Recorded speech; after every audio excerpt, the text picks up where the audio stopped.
Yeah, really.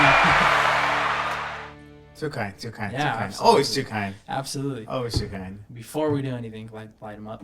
Oh yeah. Oh my Light God. them Are up. you guys ready for this? They're ready. Doesn't look awesome. It looks so cool. Yeah. I mean, the sound effect is super awesome too. It gets me so nerded up. Like I'm like, Absolutely. yeah, oh, snap the finger, do it.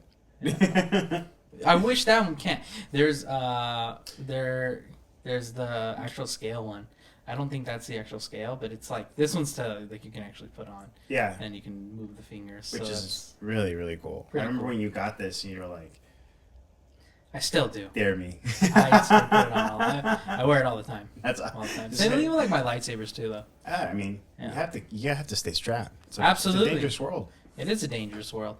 bring my Welcome mom. back Sorry. to. No, you're good. Welcome back to season 3 of Our Real Addiction. I fell here. My seat. Should cover that episode. Oh too. my goodness. You okay? No, yeah, we're good. We're good. We're gonna keep rolling though. I'm gonna have to edit that out though. Yeah. No, we're good. We're good. What happened? No, my seat just like went down on me. Yeah, no, we're good though. Okay. Yeah, Okay. no. We're just gonna keep rolling. But welcome back to season 3 of Our Real Addiction. It's episode 114 overall of the podcast, and episode 2 in season 3. Yes. We got a fun episode for you. We do. Fun episode. And it's a great way to kick off the new season, especially with, Guardians of the Galaxy Volume 3. We are in Absolutely. Season 3. And this is episode 114 for you guys. So thanks again for, keeping up with us, to getting us to 3,000, which is amazing. And we love you so much for that. Yeah, we love you 3,000. We love you 3,000. Love you 3,000. Seriously. And what a way to start off our film, for our first film review of the season, then with MCU. Yeah, there's no better way I can think of it. We're fresh out of it. We fresh are. out of the film.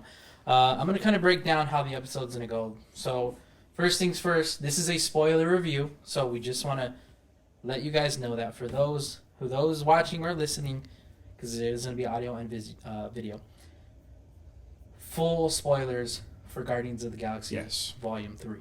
Yes. The first 20 minutes or so may have light spoilers. We're going to do our best not to give spoilers, but there may be light spoilers. So just a heads up. Yeah. Within... And if you're wondering why, especially on the day of its official release, this is more for people who have been keeping up with the MCU, for people who go to premieres, to early screenings, who want to have someone to talk to about, and also for people who are curious, who might want to wait for streaming services, who might even have possibly superhero fatigue or MCU fatigue and want to see and hear from people who are devoted fans like us. Yeah. If they enjoy this movie and if it's worth their buck. No, absolutely. And I think that's a really good way to put it. So essentially, because like Miguel said, this is for the super fans. This is for anybody who sees it opening night. We'll be seeing it Friday night. If you haven't seen the film and you're on this episode, go watch the film first and then come back to this episode. That's the whole point of this. For this to be here when you're ready to watch it, we want to have it up immediately, so you don't have to wait on us. We don't want to wait a week to give you our thoughts on a film. And we in don't want all to wait a honesty. weekend because there's so many thoughts that get infiltrated. We talked about this last episode where some people will be taking on early reviews or given the weekend and base their opinion and base their outcome of seeing a movie or not on a review either on TikTok, on Twitter, off IMDb, off a fellow, movie critic, or even your friends, and that way, in a sense, you get fresh thoughts. Yeah. And encourage you to go check it out because it's better to go check out a movie on your own, inform your own thoughts, and join the conversation. Absolutely. And that's the biggest thing is go see the movie, make up your own mind whether you like it or not. We're about 2.5 hours out of the film. Yes. Close to 3 now. So we've had a little bit of time to think about it, but majority of these thoughts are going to be immediately fresh out of the film. We're going to get into it. First things first, I want to give a shout out to the cast. Yes. So I'm going to have you read off all those characters, and then I'll give you the projected numbers on what the box office is going to look like. 100%. And not to dwindle anymore, but we're going to get right into it, of course, because our lead, Chris Pratt, playing Peter Quill. We have our antagonist, Chikuri Iwuji. Think so. Chikuri Iwuji. We looked this up. The High Evolutionary. Bradley Cooper as Rocket. We have Palm Clementif as Mantis. We have Karen Gillan as Nebula. Dave Bautista as Drax. Vin Diesel as Groot. Austin Freeman as Onset Groot. Just wanted to give him a shout out because I feel like all that technical work in terms of motion capture really does pay off and is a registered act. We have a Stephen Blackheart as Steamy Bolivar. We have Terrence Rosemore as Solo Smith. We have Maria Bakalova as Cosmo. We have Sean Gunn as Kraglin and many, many more, as well as Will Poulter as Adam Warlock, which is also the newest a standout. Yeah, definitely. But again, really quick to just talk more a little bit on that cast. It is no doubt that they had, they've been together, close to 10 years now. The film. There's no doubt there's chemistry behind this cast. Yeah, absolutely. You see it extremely transparent as water. Yeah, it's a family. That's clear. Really what obviously that's the really big theme of this film is family. It's family. Yeah, you can't do anything without family and fast cars. That's why we have Vin Diesel in this film. All jokes aside, but this film. And that's why he says, "I am Groot." Exactly. But next year, Guardians of the Galaxy is 10 years old. That's crazy to think. That's insane to me. But you cannot deny the chemistry that this cast has. James Gunn just continuously shows us that he can handle ensemble cast and have no issues with it. So it's just like, I'm super excited to just really talk about this. Yes. But really quickly. Projected box office numbers? The projected box office right now. This was reported by Deadline a couple days ago on May 2nd, saying Guardians of the Galaxy Volume 3 ganging up on Super Mario Bros. With $250 million plus for its global box office opening weekend. Now, will this movie reach $1 billion? Yeah, I think so. I also agree. Yeah. I feel like we'll eventually get there with this movie, whether as quickly as possible as Super Mario Bros., which is what now, 4 weeks in? Mm-hmm. That's plenty of time. I feel with the amount of buzz that this movie will get, the trajectory of the story will get people in those seats. Oh, absolutely. I feel this movie will have people talking. This is the first $1 billion film for the MCU that is going to be Disney owned, because No Way Home is a Sony project existing within the MCU. I think this is the first $1 billion film. I wholeheartedly believe that, and I think it's solely because of how. I feel like and we'll get into the real big spoilers, but how emotional, I guess, this film is. This is a very emotional movie. It's very, very emotion heavy. James Gunn is the director. He's behind the lens. He's behind the pen. He knows these characters inside and out. Yeah. And he delivers that in terms of the narrative. And I just want to get into talks about our first initial reactions. I'll go a little bit over the Deadline article. And, continue. No worries. But it says, filmmaker James Gunn's Marvel Studios' swan song, Guardians of the Galaxy Volume 3, is blasting off this weekend. The de facto start of the summer box office with an eye at $250 million worldwide. Of that, 110 coming from domestic and 140 coming internationally. Overseas. Wrinkling some box office sources is how this threequel starts is poised to be off of Volume 2's US/Canada opening weekend high of $146.5 million back in 2017. Before we scream trilogies, I don't know how to say that word. This is a really doesn't matter. Which is the most superhero movie possesses Teflon against. Let's allow this latest Marvel sequel to play out. Guardians of the Galaxy comes in at the longest running in the trilogy at 2.5, 30 minutes.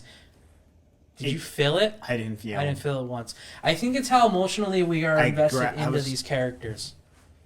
I think so. And for for a movie that has a huge cast, for those early reviews that did say that it was messy and that had too much going on, I just feel like you weren't paying attention. Yeah. I feel like you were just focusing too much on what this character. You're seeing it too much of a movie. You're seeing. I think you're trying to get to the ending. You're trying to predict the ending, and I think that's what's ruining it for you. And yes, I will call out people who disagree. I disagree with, because I don't think I see any plot holes in this movie. At least on first rewatch. And first watch. This is a really good. But for them to say that it's a messy movie, I don't see it. I disagree with that 100% as well. I don't. Before we get into any initial thoughts, did you feel at any point any superhero fatigue or Marvel fatigue in this film? I'm glad you asked me that, because I don't see the Guardians as superheroes. I see them more as anti-heroes. But it's a comic book hero. But they're Guardians. But they're In terms of I guess I'm going on the terminology. I think I'm seeing it more of like a group of misfits who become heroes who didn't want to at first and clearly didn't. Obviously, they all met up in jail. Yeah. You know, and then now are the Guardians of the Galaxy. Yeah. With the Guardians, I don't. No. I think there is a different type of dynamic when it comes to an Avengers build-up than a Guardians movie. Yeah. Considering that both are in an ensemble cast, but however each cast, with the Avengers, there is like their own separate movies and trilogies, or, you know, duos, and then they all lead to a bigger film, as Avengers is. Same thing with Guardians, you know, the collaboration there. With Guardians, it's been an ensemble cast from the get-go. And for me, I didn't feel any of that with this. Yeah. At all. So with this film, you didn't feel any superhero / comic book hero movie or comic book film. Not at all. If anything, it just gave me more nostalgia. And I want to actually quote James Gunn on an Instagram post that he released yesterday for May the 4th, talking about his first talks into like directing Guardians of the Galaxy Volume 1 and his initial like thought process for it.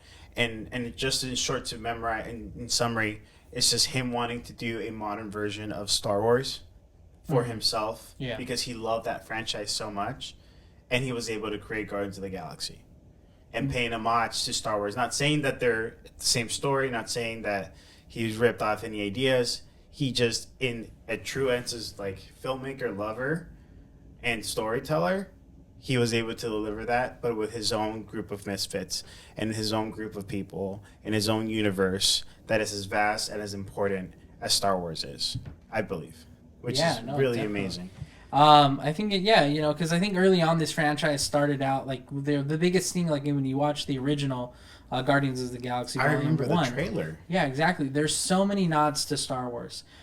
Even that scene where Rocket takes those flying drones and they lift off that watchtower top where the guards sit in, and it's essentially the intro to Star Tours at Disneyland, you know, and it's just like, and all just the little homages just to Star Wars, you know. It's just like this is, you know, James Gunn has always put in his love and soul into this film, you know, and it's just like, and how I personally feel about the second one is still a top tier Marvel film to date. I mean, the intro is fantastic. Absolutely, you know, it's just like the intro gave us Baby Groot. Yeah. And that whole opening dancing scene with Baby Groot, I remember seeing it the first time with you. I remember seeing Guardians of the Galaxy Volume 2 with you and sitting there and just having a whole smile on my face. And I had the exact same reaction, but I think I was like smiling and like I was crying too the entire time, because as the article put it for Deadline, it is a swan song. Essentially, Guardians of the Galaxy Volume 3 is a swan song, and that's what James Gunn delivered. Yeah, and I think he was pretty he had always emphasized that this is the last time we're seeing them together on the big screen. Yeah. And it's funny that you mentioned that, because prior to us seeing the movie, we were both like, I hate that he words it that way, because it seems like the end to these characters, when, and the reality is, in the fictional world, these characters live on, whether in the live action or in the comics. Hell, even in the comics, they're not like the ensemble that we know that the Guardians are. Yeah. I think especially that we're in the multiverse saga, we've seen different Spider-Mans, We have now seen different Doctor Stranges.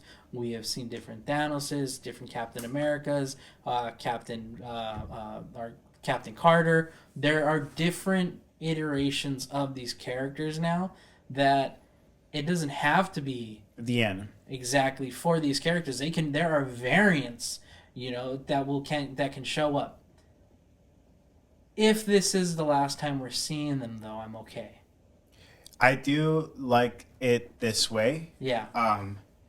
However, I would like to see them one more time before I can say. But however, I'm okay with it right now because the send off, the farewell, is wrapped up in a bow.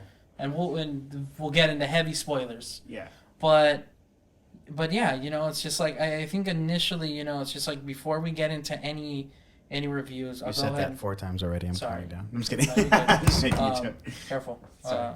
No, but before we get into the actual initial thoughts, right now the film sits with on the thermometer for the critics at a 79% and a 96% for the audience score. I do see it going down with the critics. It originally debuted with 13 reviews, I think, at 98. Okay. So I think we're going to continuously see it go down. I can see it going down to closer to like 70%. Currently in the Metascore review, it lands on a 66. Okay. With an 8.3 IMDb rating. Gotcha. And that's with 11,000. So IMDb is the only one that got it right. It looks like. So far. Yeah. So shout out to IMDb. Yeah. But and also to the user reviews. most of these reviews are coming in, and everyone is pleased with this movie so far. Okay, so IMDb got it right. Everybody else is clearly uneducated. Just to name some attention grabbers, coming from Joseph Bannister, who saw the movie yesterday as well. Mm-hmm. Best Marvel film this year. Another one's I Am Groot. Mm-hmm. We have 10 out of 10, emotional and energetic. Okay. Perfect finale to an incredible trilogy. A perfect send-off for the Guardians. So, okay. Yeah. I feel like this is what we should have been watching. We should have been talking about last episode about early reviews. But obviously, these are all coming in today. These are people that saw the movie yesterday. Gotcha. Yeah. Yeah, definitely. But let's get right into it. Initial thoughts. Walking out of the theater, how were you feeling? My eyes were poofy. Mm-hmm. And my voice was kind of lost because I was sobbing really hard throughout most of the third act, and we didn't say anything to each other. Not even we were just we were kind of just in shock. I think we were just both very quiet. Emotionally drained is probably what it was. I think the only words we spoke was, "Can you hold my poster while I go to the bathroom?" Yeah. And then even then, as we entered and we exchanged posters because I had to go too, we just we're going up the escalator. We're just kind of wow. And I kept looking at you and I looked away, and I know you were looking at me and looked away, and I was just I don't know how to even word this right now. And we sat in your car for a minute and we were just processing it. Right. And yeah, and I mean, you can hear a pin drop. Yeah, you really could. People clapped towards the end of the movie. I feel like it was kind of awkward because there's people that are against clapping at the end of the movie, whatever. But some people clapped. I clapped. Mm-hmm. I loved it. Mm-hmm. I loved it. There's no issues with this movie so far for me. I think it's one of the best concluding trilogies for a Marvel film. Definitely. Okay. Well, yeah. So there's been. I think I prefer their send off over Far From Home. Okay. But it's just two emotionally different entities here, if that makes sense. Okay. Because we have 3 different variations of a Spider-Man in Far From Home. Yeah. And this is a family we grew to love. Mm-hmm. I'm not saying that that's not. So this is the sixth film or sixth franchise, smaller franchise in the MCU to get a third film, to get a send off, essentially a send off. Obviously, Iron Man, Captain America, Thor, Ant-Man, Spider-Man, and now Guardians. Do you feel this is the best? Yes. You think so? Yeah. Okay, that's fair. Yeah. That's fair. That's fair. For me personally, Mhm. yes. I think so. I think I love the world more better too. I love being in the galaxy. Okay, yeah, the space. I love the space visuals. part of it is very fun. It is, yeah. It feels more open. Mhm. There's a lot of diversity in there, a lot of abstract colors. There is, there's creepy, crazy monsters, and it's just so beautiful Mm-hmm. and expansive, and it just feels endless. But it also doesn't feel alone because of the Guardians. Yeah. As opposed to the Captain America trilogy, which from the three, I gotta love Winter Soldier. It's a very dark world. It's very espionage. It's very that. It's very like, America. And then for Spider-Man, that's great, and I love it, but it's helped by other trilogies. It's not very good when you take all the nostalgia out. Mm-hmm. In my opinion, in my personal opinion. Had they not broken into the multiverse, would Far From Home be the movie that it is now? One of those questions. With this element, this is James Gunn saying, this is my beginning, my middle, and this is my end and my send-off because I'm no longer part of the MCU. Mm-hmm.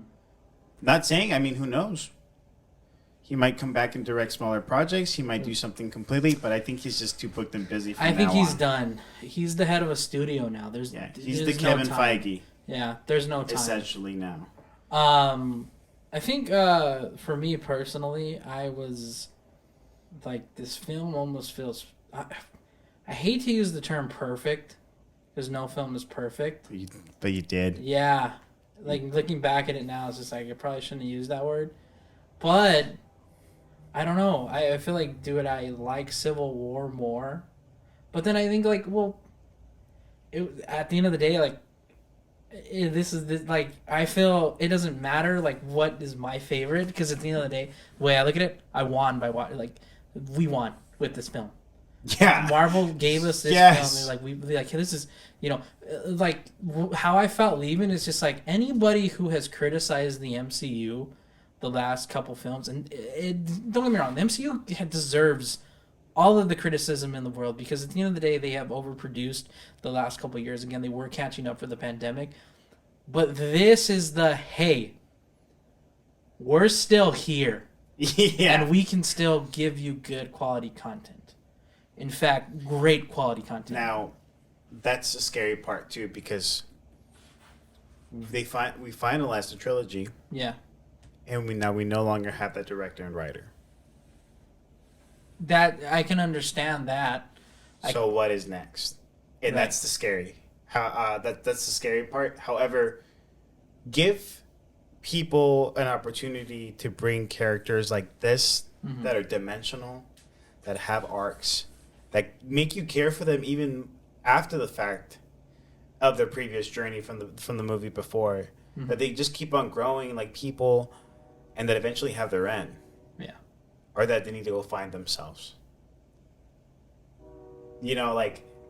That's what James Gunn did with this movie. Yeah. And I'm not sure what... I know we have a planned out map of what the MCU holds.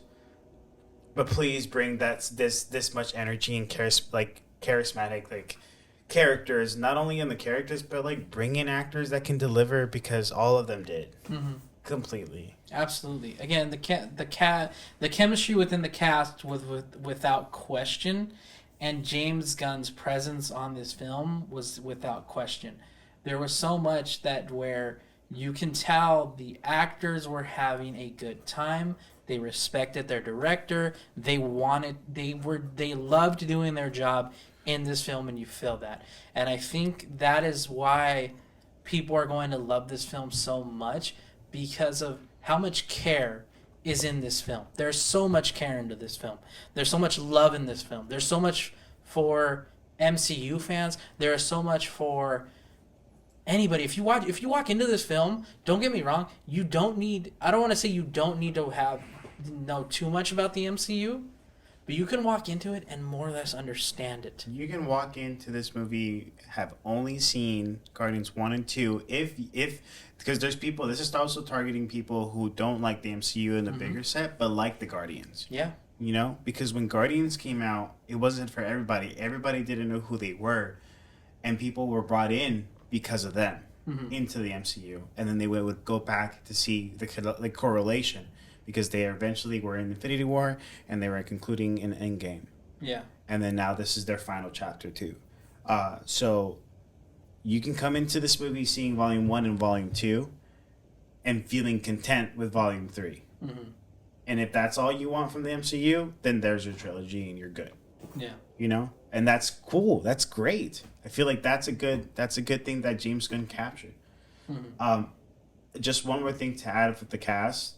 I feel like everybody here stepped up their acting game, because almost everybody had their moment to shine. And I feel like not saying I'm an actor, but from an actor's perspective, they pushed each other to their limits. I feel like they really, really, they channeled into some emotional work here. And I honestly feel I'm going to praise, damn, I don't want to ruin this. Help me out with this. Chagori Iwoji. Yeah. Who's a phenomenal actor who has acting credits. He was obviously working with James Gunn in Peacemaker. You've seen him there. If he looked familiar and couldn't place him, he was also in Doctor Who. He was such a scene stealer, but it never felt that way because of the energy getting back from the other actors. And this is like really good. And Chris Pratt also really blew me away here too. Yeah. It is a perfect moment in separating the art from the artist. Yeah. And I kept making jokes prior to the movie. I was like making jokes about, we're going to see Peter Quill die, you know, like this and this and this and this. And I was just making things up.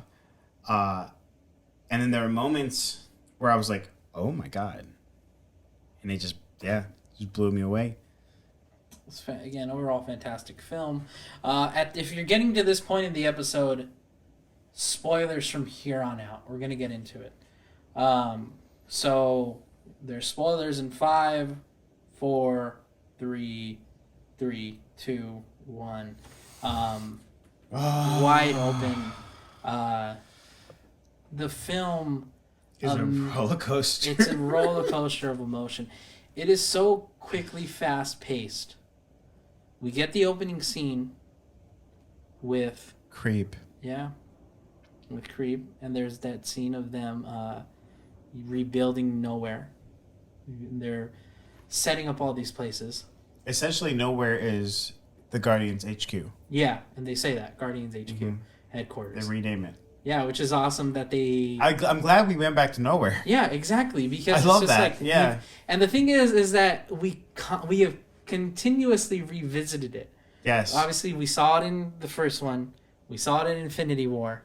Now it's back. So it's not like this is the first time we're being back there since it's not like, we just forgot. And that's what I love about the fact of this world, too, is the continuity. Mm-hmm. For the most part. For the most part, because we get, what's his name? The Duck? Oh, Howard the Duck. Howard the Duck, yeah. We get Cosmo, who we saw glimpses of. We have Sylvester Stallone back, you know, and then we have, of course, we have Sean Gunn's character, who's always amazing. He's funny and everything. Whoever said, I think it was Grace Randolph, girl, I disagree with what you said. I'm so sorry. But you did say this movie's great, nonetheless. But James Gunn adding friends and family, Nathan Fillion in this, hilarious. Super funny. Yeah. That's my Nathan Drake, by the way. That is Nathan Drake. Not only that, his wife's in fan it. cast Nathan Drake because it's not the actual voice actor. It's not the actual voice actor? Nope. I thought it was. No, that's a fan cast. That's a fan cast. He actually super off tangent. Sorry guys, but what is he in then? He's in Nathan Fillion is in that show Castle. I thought he's Nathan Drake. No. He's in Castleville. He was in Firefly for a lot of people remember that one. He's currently in a TV show called The Rookie. And he was in The Recruit as a CIA director. And that's much of his recent work. But no, Uncharted is Nolan North. My life's a lie. But point is, James Gunn using his friends and family is great because there's a couple cameos, like you said, Nathan Fillion. We also see obviously his brother Sean Gunn. We see Daniela Melchior, which is in the Suicide Squad, and then we also see his wife Jennifer Holland, who has been in Peacemaker as well. Yes. So he continuously uses people he knows are familiar characters that he has worked with. Yeah. Me personally, that's fine. It's just like Dave Bautista has said, he'll come out and work for James Gunn in DC. I'd love to see that. Karen Gillan has voiced hoping to play Poison Ivy. Yeah, I've seen that. I think that's a great choice too. I mean, apart the fact that she's a redhead, it's just the fact that she can easily her range is what will which would give her. And in this movie, she is a standout. Yeah, she's a standout. Dave Bautista's a standout. Entire cast. But yeah, everyone here has, even Vin Diesel. Yeah. That it's just like and it's so nice to see again this cast together one last time. And the reason I say if this is the last time we see them together, like I'm okay, because everybody's story wrapped up. Completely. Everybody moved forward with purpose. Yeah. And that is if they were written off, if they were choosing to leave, or if they're still existing within the MCU. Yeah. Essentially, going back,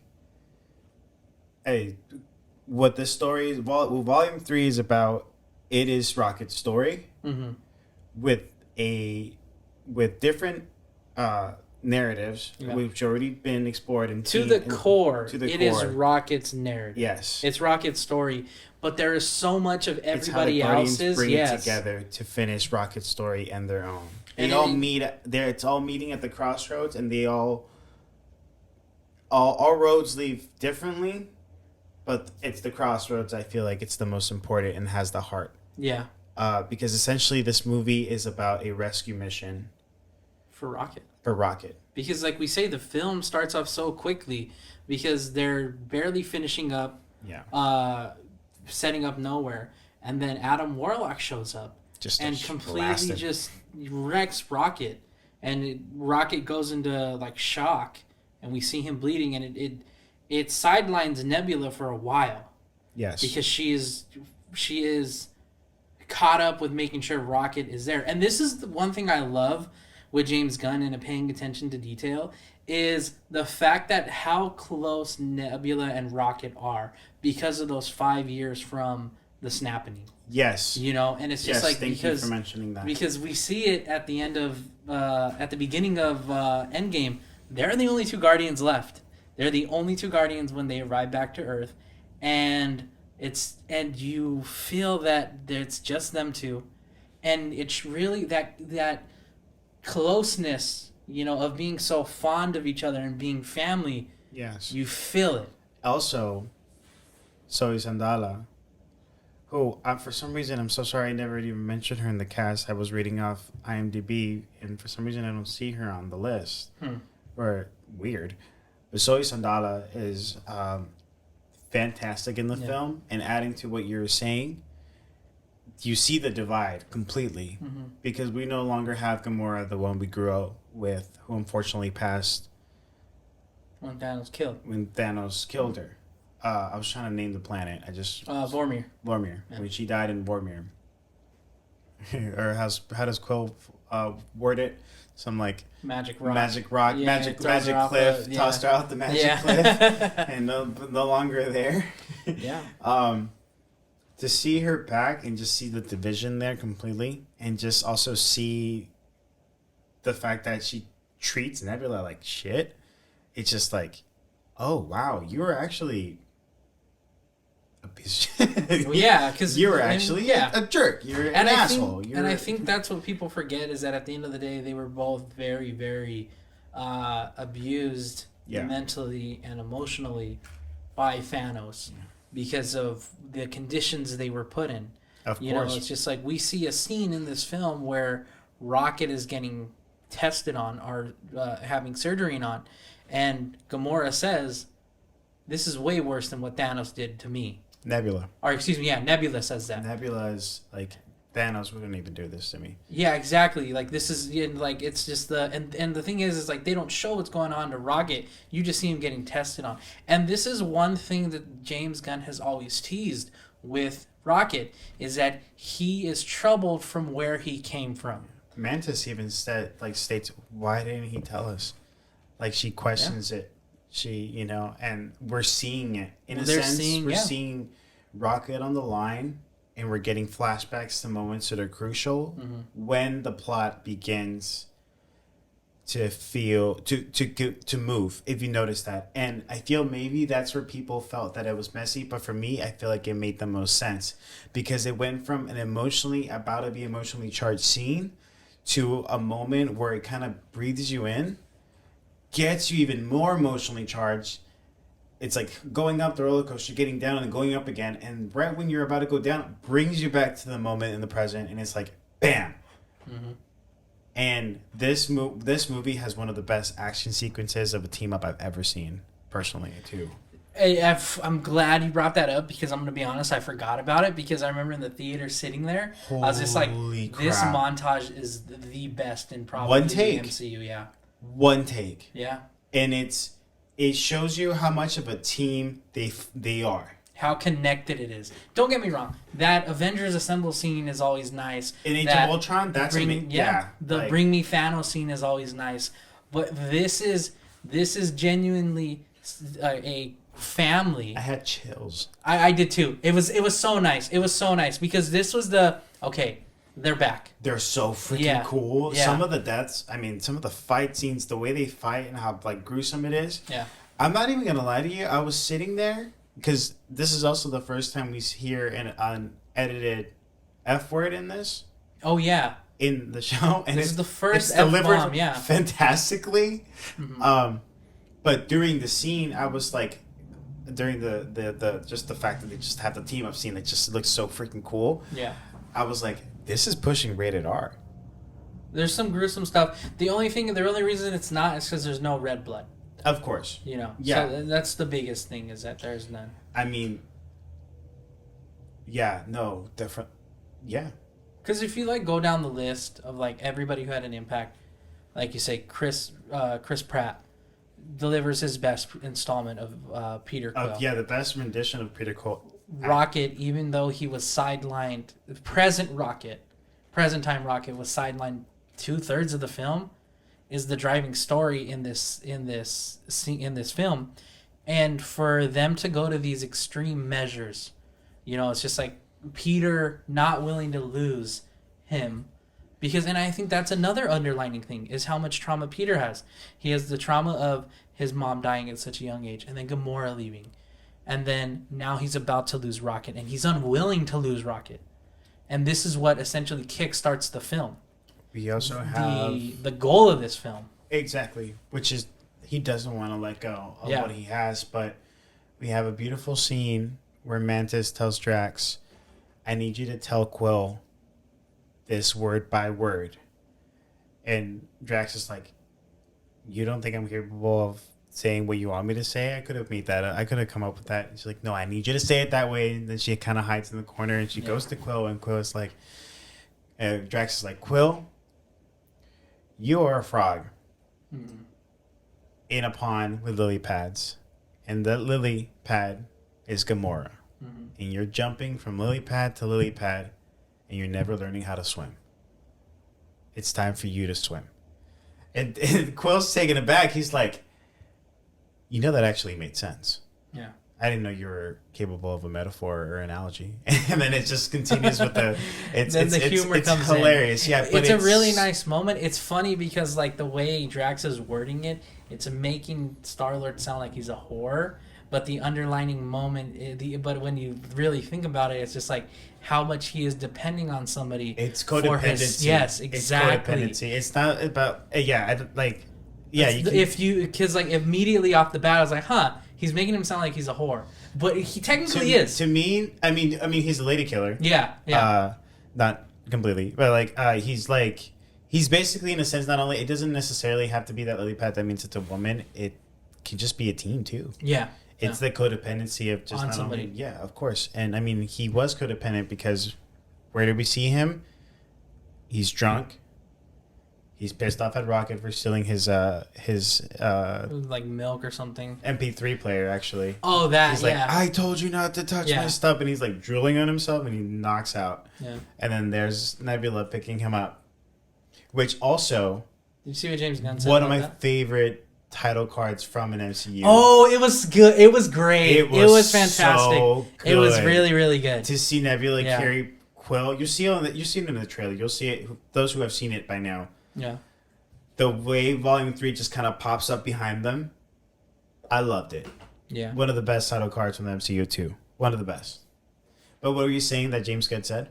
Did you see what James Gunn said about that scene of Nebula carrying him? That it was a 35-pound made body of Chris Pratt. Oh my god! So it wasn't actually him. And then you could have fooled me because that looked it looked really just good, like right? him. So they had it made for him, and they that's who Nebula was carrying. But James Gunn said in his office he would have it there, and people would come in and scream because it looked right at him. Or what was just sitting there on like a couch that he had in there. It's fantastic. It's pretty funny. But that opening scene, it's just like it's fantastic overall. And it's just like, and the more it really just builds the tone of this film on how much they care about each other, and then like you have the thing too, they're just getting each other back, at least that's how it probably feels. We don't know exactly how much time they've been together. I would assume it is after Thor: Love and Thunder. Well, yeah, 100%. It have to be, right? Yeah. That's just... Yeah, because obviously we don't see... Gamora, but there's also, they're back with the Ravagers, they're back with Kraglin, and now Cosmo is there, and everybody else that we've seen before that has been always involved within Peter's people that he saved. Which speaking about Sean Gunn's character, I love the fact that they kind of hold like a Guardians of the Galaxy trial test run where they're like practicing with the whistle. Oh yeah, the arrow. The arrow. Yeah. To me, I found it like the way I saw that scene. I was like, oh, they're doing tryouts. They're like, oh okay, yeah, that's like, funny. Who can join the Guardians? You know, who can be like, how can I be like, hey, you can depend on me to be there for you. Which it turns out that Cosmo is actually telepathic. Yeah, which is I didn't know that. Which I didn't either. I don't know if that was just added into the film to just give her something for plot reasons. Yeah, but it was but great. It worked. Yeah, it worked, and I like there's bigger purpose later in the film. It is, yeah. Someone who also stole the show for me too was, I mean, first of all, we see Rocket, and then we see him through his torture, and his relationship with the High Evolutionary, who is a tantrum child who is exactly what he described to be, someone who doesn't want to fix things, who doesn't want things to be perfect, who just wants things, who just dislikes things in general. It makes them ugly and painful through a process that is like severely tormented. I felt very emotional throughout those scenes. I felt so bad for Rocket. I felt so bad for Lila. I felt so bad for Teeth. I felt so bad for Floor. Yeah. because we see what they go through, but not we see them while Lila, Tease, and Floor, they live the cage life. We don't ever see them outside of the cage, other than the scene, the what you referred to as the Harry Potter train scene. And Oh, I thought you were referring to when they're giving each other names. oh yeah. Because they're essentially they're just code names or Yeah, numbers to the High well, Evolutionary. they have their like you say, their code names, the prison number names. Pretty much, yeah. But we don't see them outside of those cages other than one other scene, and it's just like, and we see what Rocket really goes through, because Rocket, who was treated so well by what was his name? High Evolutionary. The High Evolutionary. He's treated so well up until the end. Completely. Rocket's fooled by this relationship that they've built. Yeah. Because he's emotionally driven. There's a scene between the two of them where he brings him out of his cage. He puts him in the middle. After Rocket tells him, hey, there's a problem with your machine. By the way, did you know that there's an overload? I don't know the terminology completely. But he tells the High Evolutionary, and the High Evolutionary looks at him. And it's just like completely crazed. And then we go back to the present, and we come back to that scene a couple days later, I believe. And he kicks Rocket in the middle of this room. And he's yelling at him. He's like, I made you. Yeah. I made you. How did you know that and I didn't? Mm-hmm. And then he goes, because it worked. What you told us worked. And then you'll see these transformation of these. And basically, he just wanted to make a whole new civilization. Mm-hmm. Gamora tells the Guardians, is like, you guys are trying to go against this guy? Do you know by the fact that he built civilizations before? To some civilizations, he is God. Yeah. She states that. And I'm glad you bring up Gamora, because shout out Gamora, because the Guardians don't win without Gamora. Gamora is a key player in this, whether they liked it or not. She's the catalyst to their victory because of the fact that she is unwilling to give up Rocket, regardless of being on the same side as Adam Warlock, essentially. Also refuses to understand Groot. Yeah, until the end. Which is funny because it's almost like you guys are just making. She addresses in a sense of breaking the fourth wall. She's like, you guys are just making that up, and it's not. It isn't until the end. She's like, oh, she finally understands. Yeah, which is funny. But it's just like that scene where Adam Warlock shows up and. Or no, it was like Peppa Pig or whatever. I forget the name of it. Warhog. Warpig. Yeah, Warpig. There you go. It was actually played by Judy Greer. Oh, really? It was voiced by Judy Greer, which is hilarious. But Peppa the Pig. Good to see her in another MCU. I'm sorry you were not in Ant-Man and the Wasp. Really, huh?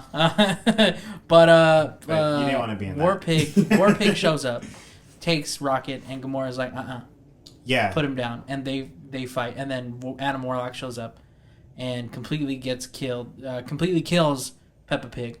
And when also too the stakes that the High Evolutionary is willing to pull when he was in a sense confirmed to have Rocket back, and he starts lifting up his space shuttle out of that planet and everything just starts exploding. Yeah. I'm like, oh my god, this is genocide. We're seeing genocide as we know it. Thanos just wanted to wipe out half the population, not extinct it. It just goes back to half the universe. I mean, half the universe. Yeah, that's granted. I mean, granted, there's a lot of lives there. We did get 5 years of nothing. But yeah, even Gamora. I mean, Nebula was like, wow, and it's crazy because he's actually one of the first villains where I feel like, oh my god, I wouldn't want to be around him. Yeah, because he was frightening. He was more of a tantrum. When I felt he was the most evil was when he turns on Rocket and he says, you were able to solve a scientific problem, but you weren't able to see an outcome to your position. Yeah. And your friends. Like, you're crazy. You're dumb. Mm-hmm. And then he goes on and says, what about the other ones? He's like, incinerate them. Yep. Bro, are you kidding me? Yeah. I was sitting there in shock. I was like... And this is really the turning point for the story. Rocket. For Rocket. This is Rocket's turning point. This is the Act 3 beginning. Yeah, because we see him make the key card, and he has them escape. And as they're escaping, he kills Lila, Teats, and Floor. and then Rocket escapes by going crazy Just and manic. dismantling his face. Which is high crazy. evolutionaries, yeah. And it's not revealed till later in the film. That's why I was like, I know we didn't get blood, but we saw some pretty raw footage there. Once they ripped off his actual mask, when we were like seeing the teeth and the tendons, I was like, ugh. You know, it was on some Dark Knight. It was like Harry Dark Dent, Knight. some Harry Dent stuff. Harvey Dent. Harvey Dent, yeah. Sorry guys, not a DC fan. But clearly, yeah, you know, it's just like that's I feel like the turning point in the film, because that really sets up, because essentially what happens is basically 2/3 of this film, Rocket's on his bed. He's on his deathbed. That's essentially what it is, because they say he's dying. Around his heart is a device that will kill him. It's a kill switch, and essentially the whole premise is obviously them going to get it, and they finally get what they need to have him live. He wakes up, and then but before he wakes up, there's that moment on if he's then choose to cross over and die, or if he's not, and he does die. He dies for like does die. He dies for like 30 seconds. My theory is that whenever you're in that position, hypothetically in film, you're dead.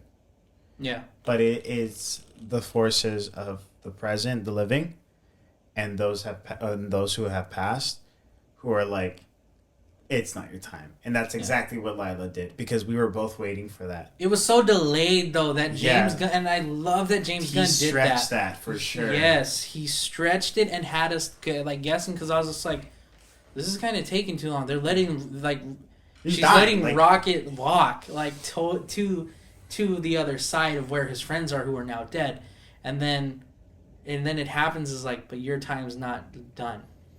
And then he wakes up. And it's funny because he's like, you're just a raccoon who's not, like, something like, you're just a raccoon who's not done yet. He's like, I'm not a raccoon. In the minute he's like, I'm not a raccoon, he just gets pulled back. Yeah. And he's falling back.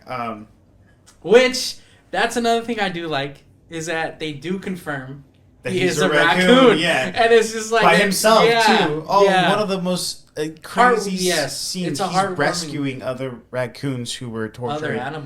Other animals who were like literally in the same process as him, and it's almost like in a foreshadowing moment, because in the beginning of the movie we see the high evolutionary, and there's a chilling scene where you don't even see his face first, you just see his hand.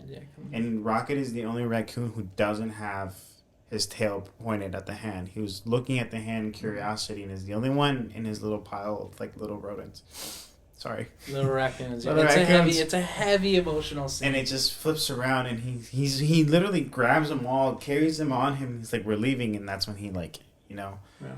But this movie, I love so much because it pushed some boundaries. It had one of the craziest lines I've ever heard, and I don't have it quoted completely, but I looked over at you and I told him, like, that was one crazy line. Chris Pratt tells the high what was it? The high evolutionary. He's like, you think you made the perfect civilization? I just saw a octopus alien selling meth to children. Yeah. And I was like, did he just say what he just said? And then the high evolutionary goes like, no, they're not. No, they didn't. Yeah. No, they didn't. Yeah. You didn't see that. It's such a flaw. You think you did? No, you didn't. Like, bro. It was. Hold up. Yeah. God damn. Crazy. This film is overall a great time. It really is. You know, it's just so enjoyable.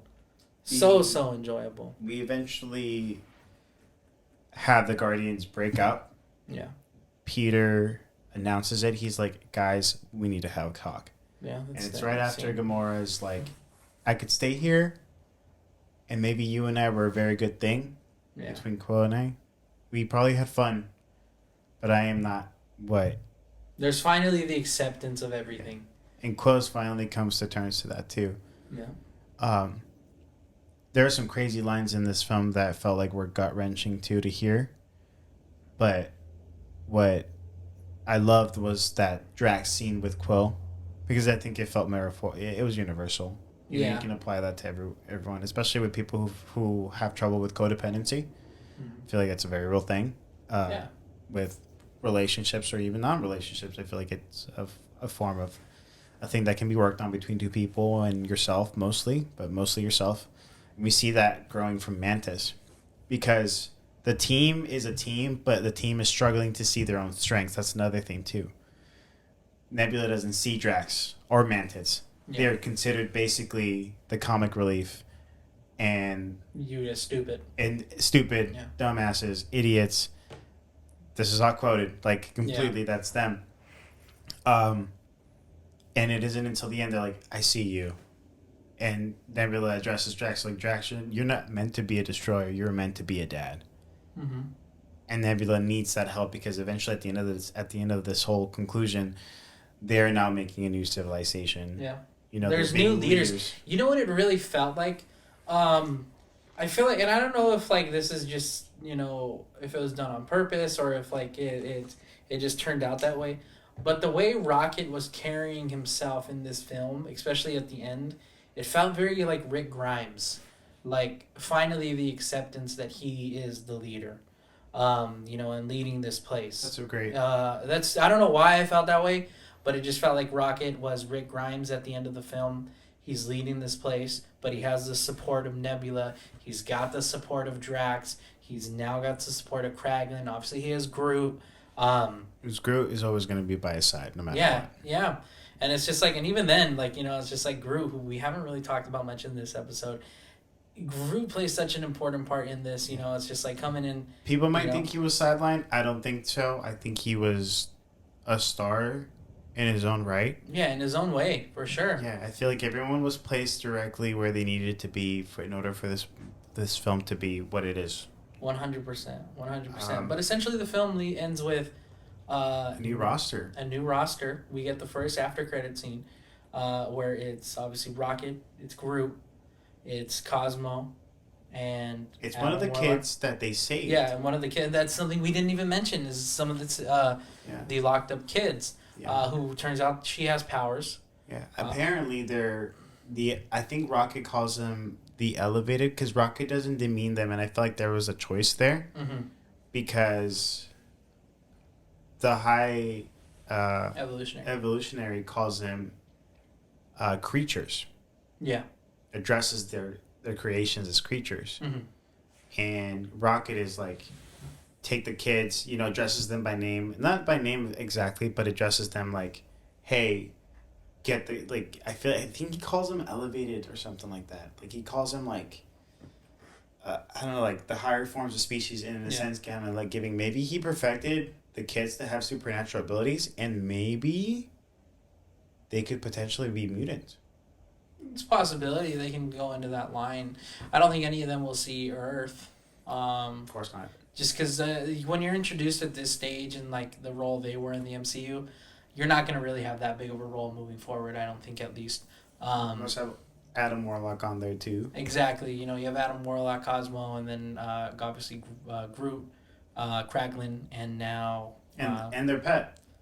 Who I'm so glad made it out. Oh yeah, that little pet. The little thing that reminded me of one of those like cats from the planet of Star Wars. Oh, the Loth cat. The Loth cats, yeah. They kind of look like the Loth cats, which is so. That was the first after credit scene, and then the second after credit scene is Peter Quill arriving back to Earth, and he finally revisits his grandpa, and his grandpa's married, and he walks in, and they have this really nice scene, and then you have the title card, not the title card, but the infamous "will return," and it says legendary Star-Lord will return, and that's how it ends.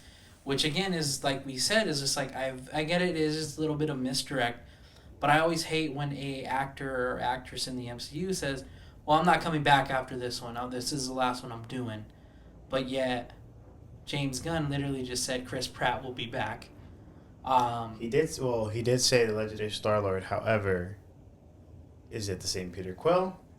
I think so. Yeah, could it be a different variation of him? I don't think so. Only because you have a film that is essentially writing everybody off in their own separate ways. Everybody has their post-op mission.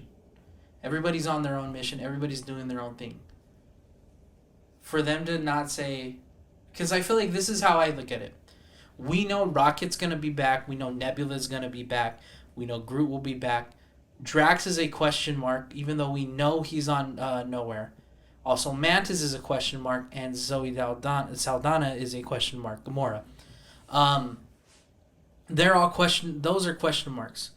Nebula, Rocket, Groot, Adam Warlock, and Kraglin, they feel like they're coming back.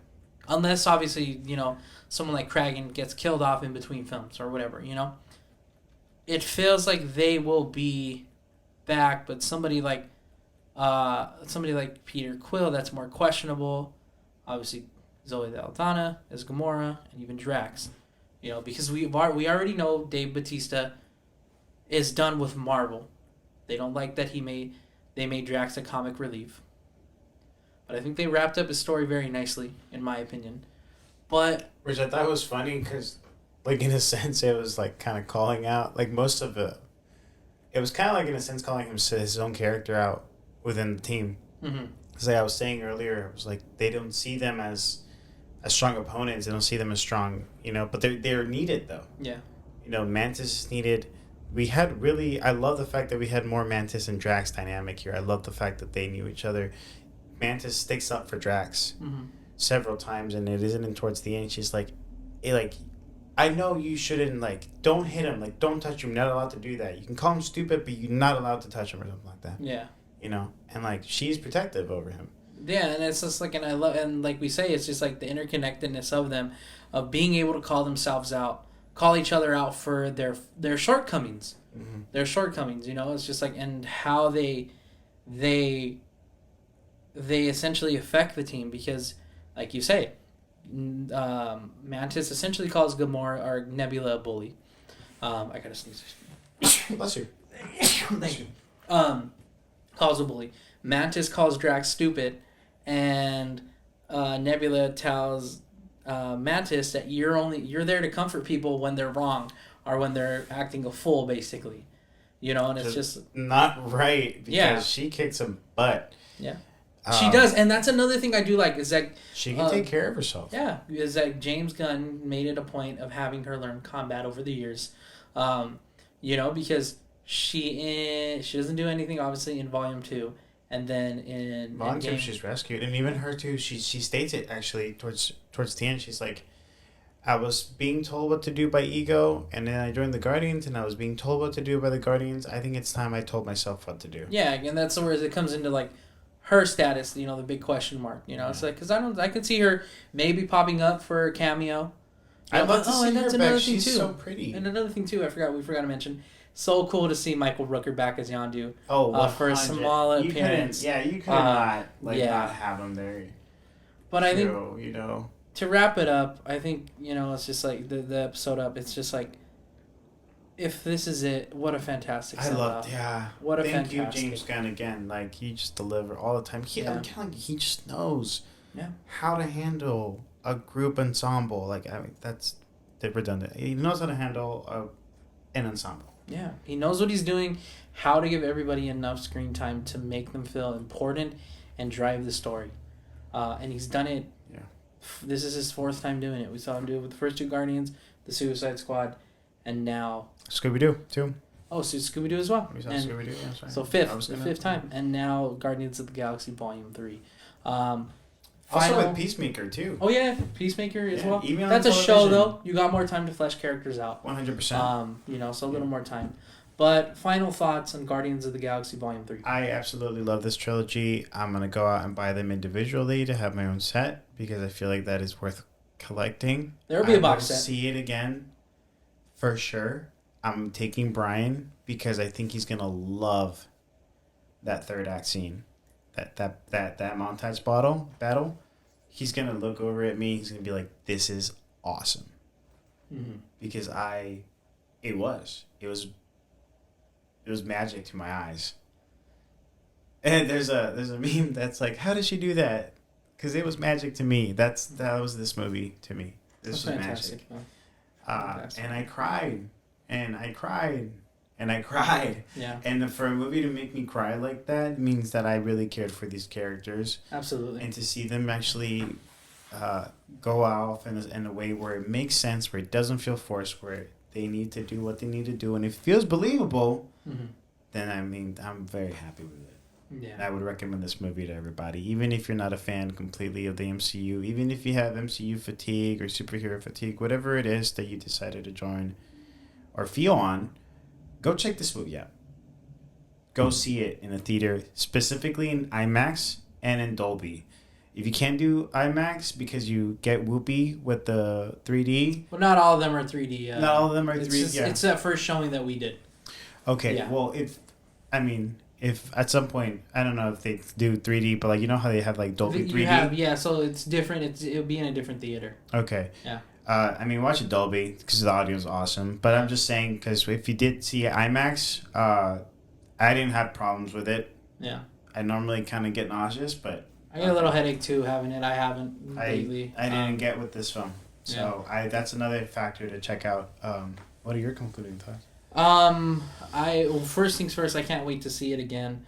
I love the center, the specific center around Rocket, mainly because when I thought he was going to die, it was honestly on the level of a Tony Stark death. That's how it was kind of feeling. You know, is that you were killing a staple in the MCU, and it wasn't gonna feel the same. So I can't do anything but praise James Gunn, especially what seems like his final project in the MCU. You know, because at the end of the day, like, he gave us these characters, he made us care about nobodies, and I can't help but thank him because he gave us 3 films, 1 special, and two cameos or very big roles in Avengers films, you know, and having influence on those characters on what they do. So I can't help but praise him enough and thank him for giving us this film. 100%. And also very cool, we didn't mention it, they had leftover posters and yes, Jesus, we were so into it. They did the Guardians of the Galaxy Marathon for those who did go. However, for our showing, they gave us a lanyard as well. And on the back, you can scan the code and get all of volumes 1, 2, and 3 mixtapes. Did you already scanned it? I already did. I added it to my library on Spotify. We'll post it on the Instagram. Absolutely, for those. On fine print, there is a Spotify account that will be required, and taxes. Date rates may apply. But just so you know, and this fantastic poster, which is basically a smaller version of this. Yeah. But I think that's gonna do it. Yeah. Go ahead and I'll sign us out. So, as always, guys, thank you guys for listening. Thank you guys for watching. This has been Season 3, Episode 2 of Our Real Addiction, also known as Episode 114. If you haven't already subscribed to the YouTube channel, it's youtube.com/@OurRealAddiction. And obviously, check us out on Instagram and TikTok @OurRealAddiction and on Twitter @OurRealPod. You can find the podcast on Apple Podcasts and Spotify. Anywhere else you get your podcasts, such as Podbean, Google Podcasts, and anywhere else. But yeah, as always, I am Adam. And Miguel. This was Our Real Addiction. Sic Parvis Magna.